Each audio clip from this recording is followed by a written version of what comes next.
97. Караоке шоу годинава се одржува по втор пат во нашиот град во организација на фестивалот на забавни мелодии Макфест и Радио Штип. Интересот за учество на ова несекојдневно и специфично шоу е голем. Се пријавија некаде околу 200 деца кои имаат желба да се представат пред вас со добра песна, но 50 мина од нив најуспешни ќе се најдат на листата за можни учесници на фестивалот на песни за деца Весело Штурче. А караоке шоу, да не заборавам, се одржува под покровителство на друштвото со ограничена одговорност Галаксија, примолната конфекција Астиво и Фото Трајче. Денеска ваши и наши гости се Викторија Андова, Анета Стојменова, Катерина Стојановска, Адријана Николова, Елена Иванова, Катерина Јакимовска, Љубица Зафировска, Младица Богоевска, Елена Камчева, Бисерка Антонова, Ивана Антонова, Ана Ефтимова, Бисера Михајлова и Игор Стефанов. Аплауз за сите денешни учесници. Така. Ова е првата подршка за денешни учесници, но аплауз и за балетската група при пионерскиот дом Чита Попјорданова, која постојано ќе прави добар стимул, односно добра атмосфера, играјќи на песните што денеска ги одбра нашите учесници. Ги замолувам учесници да повелат на подиумот овде, а на сцена нека остане Викторија Андова. Викторија е веднаш овде, ако не се лажам, Антонова Тругас. Втора поред со презиме Антонова, не сте городнинска врска со предходното учетнички или сте сестри? Како беше твоето име? Ивана. Ивана, која песна ќе ни одбиеш? Ги повели Ивана.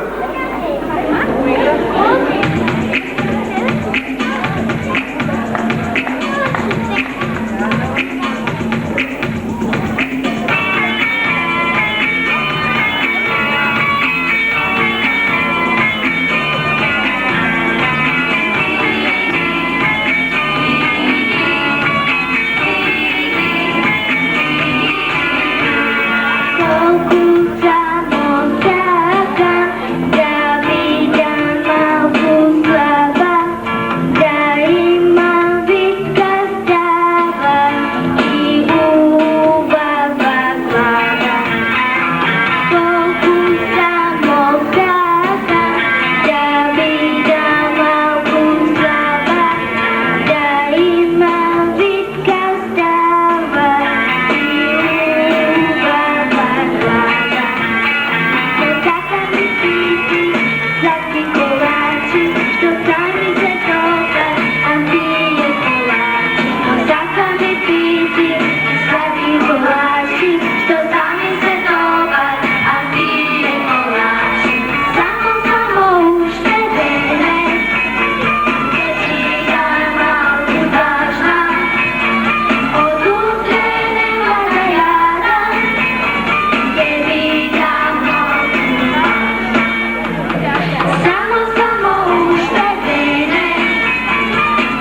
Аплаузи